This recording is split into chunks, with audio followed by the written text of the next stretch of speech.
Good morning, good morning, good morning. Sean Dexter here, back to you with yet another Bitcoin USD analysis video. It's the weekend, in fact it's a Sunday, so I'm going to go ahead and keep this video as short as possible so you can get on with your day. So we're going to be talking about Bitcoin, Ethereum, and we got a request for XRP, so we're going to cover that briefly as well. But let's start with Bitcoin. Here we have Bitcoin on the daily chart. And what have we been talking about for the past week now? We've been talking about how we were looking for either Bitcoin to close a daily candle over 8,200-ish or a two-day candle over 8,000-ish, right? And as you can see, for the past week now, every daily candle has been rejected at the 8,200 level, and every two-day candle has been rejected at the two-day level, right? At the 8,000 level. So we are about to close a two-day tomorrow, right? This is a new two-day candle, which would also mean we are closing a daily tomorrow. But here's the interesting thing. We're also going to be closing a weekly candle tomorrow. So if we can actually close above 8,200-ish tomorrow, we are going to confirm a kill of a weekly candle, or of a weekly major horizontal, a daily major horizontal, and a two-day major horizontal. But now let's go ahead and talk about a three-day as well. And we've been talking about a three-day for a while now. In fact, we watched this edge-to-edge trade play out, and we've been talking about it. We took the trade all the way from here to here. We got the test of 200 MA and the top of the cloud. We got rejected the first time. Good, that's fine, as expected. Broke right past it on an explosive move. The next three-day candle tested it, tested the Kijun, tested the top of the cloud, tested 200 MA, tested the Tenkin. We got everything we needed, and we've been consolidating above these major support lines ever since, right? And Bitcoin has been showing strength. Look at this candle over here. It looked red for almost the entirety of the three-day candle, and right towards the end, the bull stepped in and pushed it up. Yeah, they couldn't push it up past these major horizontals on the two-day as well as the daily, but yeah, essentially saying to us that, hey guys, we're not ready to push price action above these major levels, but we will eventually, right? Because the bears don't seem to be able to have the strength to keep the price action down. That being said, none of this for certain. Bears may step in suddenly and aggressively, and you got to be ready for that. For now, however, the trend is up and it's looking good.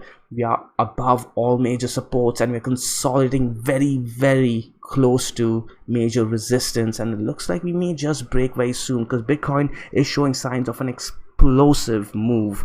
Okay, that being said, let me quickly talk about the three-day before we go on and talk about that explosive move. On the three-day, we simply need to close over 8,250-ish, right? We are closing a three-day on the 28th. Okay, so a daily close over 8,200, a two-day close over 8,000-ish, a three-day close over 8,250 would all line up with a weekly close tomorrow if we close above 8,200-ish, right? And a confirmation would mean a move all the way up to 9,650. And what kind of move are we looking at if we do that? Let's do an approximation. That's a 20% move on Bitcoin, okay? 20% move on a Bitcoin would mean that all coins would, for the time being, take a backseat against their BTC value at the very least. Okay, before we go ahead and talk about altcoins though, let's talk about Bitcoin on the 4-hour chart. What do we see here? On the 4-hour chart, we actually don't have really an ascending triangle. We may have a symmetrical triangle, right? Because we are printing lower highs, right? And higher lows.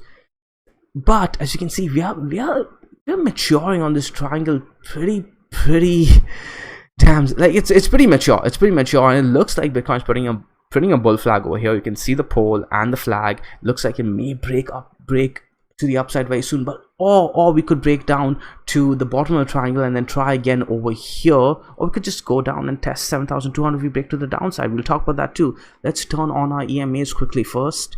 Let's see what we have going on over here. Looks like 10 SMA is guiding price action. The 21 EMA is holding, and you know what? Let's do this. Let's do this. Let's turn this to 30, 60, boom, and that's 8. Okay, we have that going for us. Okay, there you go. That's a lot better. You can see the green 55 is holding the 4-hour a lot better on its major dips. The 21 is the major dip points where its prices, where every candle is being bought back. We can see it over here, we can see it over here too. Okay, cool. So this setup seems to be the better one for the 4-hour candle. If we break past the 8,000 level, which lines up perfectly with the 8 SMA over here, I would expect a test of the 7,900-ish, but we may very likely come to the bottom of the triangle, which lines up with the 60 perfectly over here at 7,700-ish, right?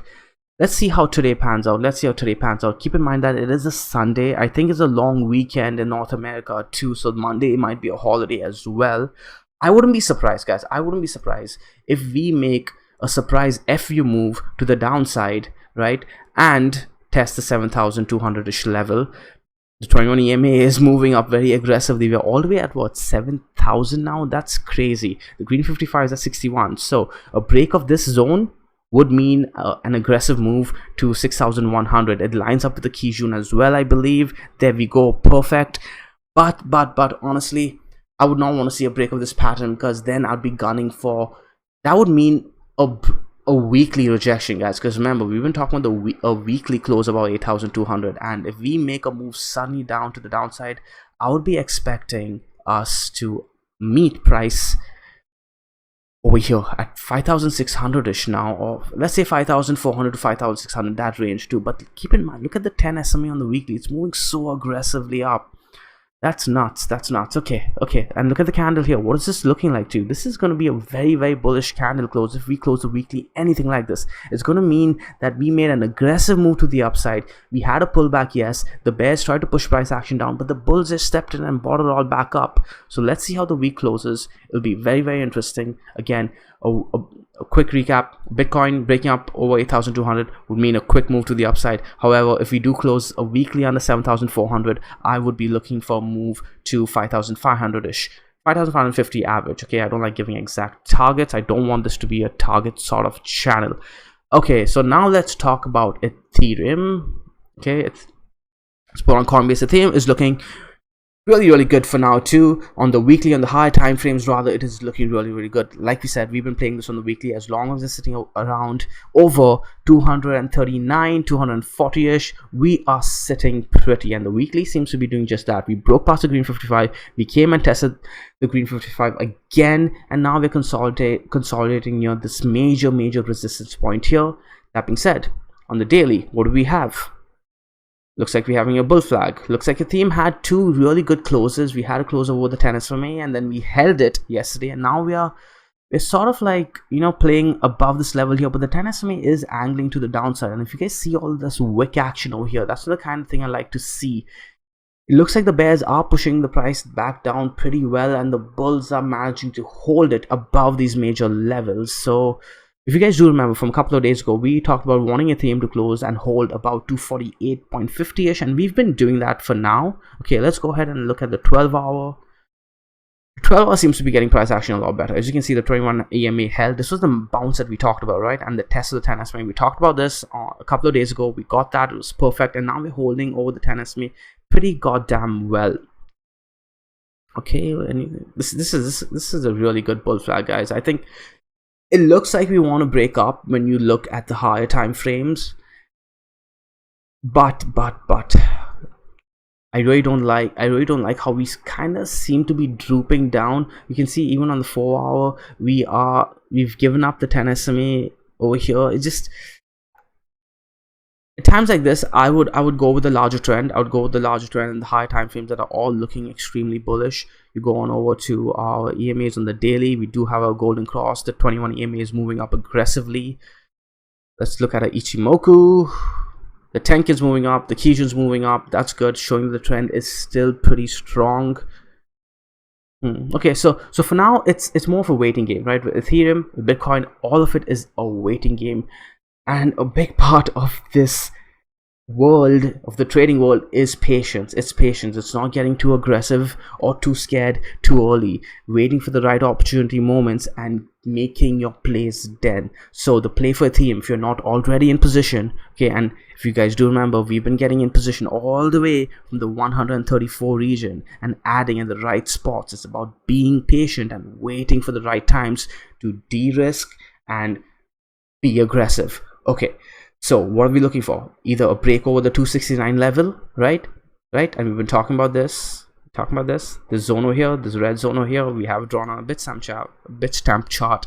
We break past the red zone over here, we'd likely make an aggressive move to 420-ish. We could make a pit stop at 290-ish. I do believe that move back on to our Coinbase chart, go on over to our 3-day. Yeah, there we go. 390 is where our 200 MA is for the 3-day. And I think that, let's go ahead and put this on. I think the 200 EMA lines up. Yeah, the 200 EMA lines up perfectly with this, and it's holding price down on the 3-day. As you can see, we did take it briefly, but the theme tends to do that, and then this gives it back up. I would like to see a 3-day close and a retest about the 200 EMA, and that would confirm, in my opinion, a quick move to this level over here, 200 EMA to 200 MA. That is actually a play, by the way, guys, all the way to 395-ish, and that sits in line with our other targets as well.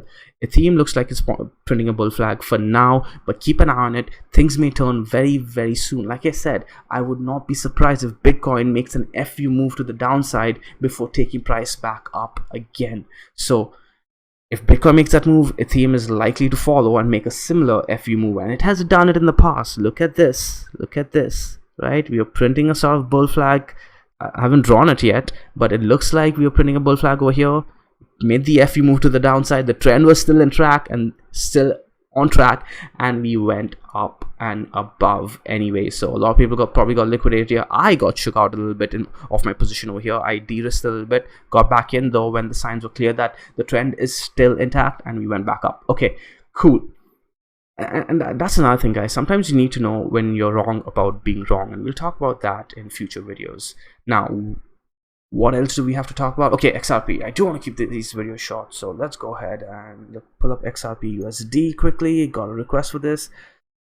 We have clear out all our drawing tools, remove all indicators. Cool. So, okay, XRP. What do we have here? That's the thing about XRP, right? I like to call XRP XR pump because it doesn't really trend. It just pumps, and you never know when it's going to pump. Is it doing something? We do have the 20 crossover the 50, which is pretty good. That's something new. That is something new. Trading view doesn't lag on me. I'd be able to actually chart this. Okay. This is okay. So XRP has definitely done something new. You can see this downward trend line here that we broke, and we did have volume on the break as well. So that was actually something. We came down. We broke the trend line pretty aggressively. We also broke the 200 EMA, which was a really good sign. Got the sell-off, came and retested, and we've been holding it. Actually, we've been holding this pretty well, so that's actually a good sign. We can put a horizontal line over here. XRP has finally done something new. What do you know? That being said, it's still not trending the way I would like a chart to trend, right? This move could be related to BTC's move though, but I don't think so. This was a pretty aggressive move. Okay, so let's go ahead and actually look at XRP on the BTC chart. Let's see what we have over there. XRP BTC. Oh, okay, I remember this. So someone on the Telegram group did ask about XRP. This was a few weeks ago, I think somewhere around here. And I did mention that the real buy zone, if you wanted to be a reversal trader, because I don't like buying. Look at this, guys. This is fucking down. Pardon my French, but this is down, right? You never know when this is going to reverse. But if you did want to be a reversal trader on this one, the zone to be waiting for was this red thick line that had marked out a while ago. And it does look like we came there, bounced right off it, and pretty aggressively. What kind of move was that? 36%, 40% if you went all the way up to the wick and caught that. But look at that though. Right after that, we got sold into, right? What do we have here? Something like this.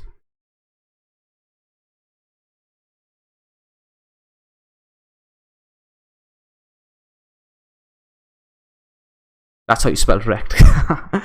Yeah, like I mean, this this was a play. This was a play, right? If this was a play, like you can see, we've rallied off this area pretty well in the past. Boom and boom. But that's the thing about XRP, man. The real play for me is you wait for the pump, you wait for the bull market to end, and then you short the trend, because this thing pumps hard and then trends well to the downside. It pumps up, trends down, right? Look at that. That was a beautiful trend to the downside, and that's the play for me as a trend trader. I wouldn't wait for something like this, because the risk to reward ratio just isn't there. This one was good because it has good history, but it's up to you guys. It's how you guys want to play it. That being said, I think this lines up with the XRP USD pump that we did look for, right? So yeah, this you could have looked at the XRP USD chart and looked at the XRP BTC chart for confluence. I mean, like, you know what, this is a good play. I may want to take it. That being said, if you do want to start playing XRP, I'd wait for a break of this level over here. On the EMAs, what do we have? Yeah, so I'd like first to at least break and hold over the 5k Satoshi level on the Ichimoku. We do have a daily, right? Okay, we've given up the Tenkin too. If we do close a couple of candles over 5k again on the 49k on the Ichimoku, close a couple of candles over here, I would expect to move all the way to the top over here, the Kijun, which, what do you know, lines up with a horizontal over here. This is a C-span trade that is begging to be fulfilled. We didn't really complete it over here. It may pan out soon if we take over the Tenkin. What's that 21 EMA saying? So yeah, my target for XRP for the time being would be, I think it wants to go down. I think this thing wants to go down against BTC. If we do take over this zone over here, I would say, let's draw a box for you guys. If we close a couple of candles over this zone, I think we'd go up and test 5,800-ish. That being said, on the XRP USD chart, what are we looking at? Just to give you guys an idea. This is so ugly. Again, I don't like playing charts like this. Like, how do you know when to you short XRP, man? You wait for the bear market to start and you short XRP on the BTC chart and you collect a lot of BTC. That's the play. But clearing all of this, looking at our EMAs again. What am I looking for? I would like for the green to cross the purple over here, right? I like for the green. It may happen soon. That would get the bots coming in and buying that up too, so you can front run that a little bit. But like I said, just like waves, their bear charts should be playing. XRP is not looking too bad on the USD chart. Doesn't look too bad at all. Like I said, we are doing something new. We did break this trend line over here. We are holding over the 21 EMA. We are holding the purple 50, the purple 200 EMA. If the green does cross over the purple, I would feel a lot more confident on this trade. But for now, not looking too bad on XRP USD. But that's probably because Bitcoin is looking so damn good, right? It carries the entire market. But the volume over here isn't to be ignored. XRP does the kind of thing where once it starts pumping, it's too late to catch, right? Like, how do you catch something like this? Do you have the guts to buy? Do you have the guts to buy over here? Do you? Right? But then you should have the guts to buy over here too, and then you get dumped on. And you should have the guts to buy over here too, and then you get dumped on. And you should have the guts to buy over here too, and then you get dumped on. It's so random. You can say it in hindsight, yeah, man, this was so obvious. But then if you bought over here, you get dumped on, right? This thing could very well have gone whoop all the way to $1.20, and you'd have been like, yeah, there you go. But it was a gamble.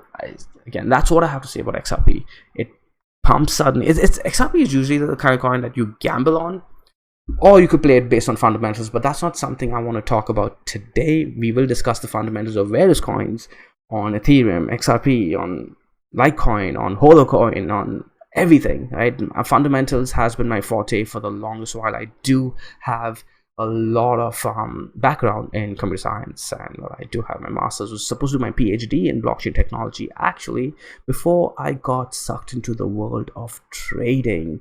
But that's a conversation for another time. Happy Sunday, guys. I hope you guys enjoyed this video. Throw the like, throw the channel, subscribe. It goes a long way. I'll see you guys tomorrow. Enjoy the rest of your weekend. Bye.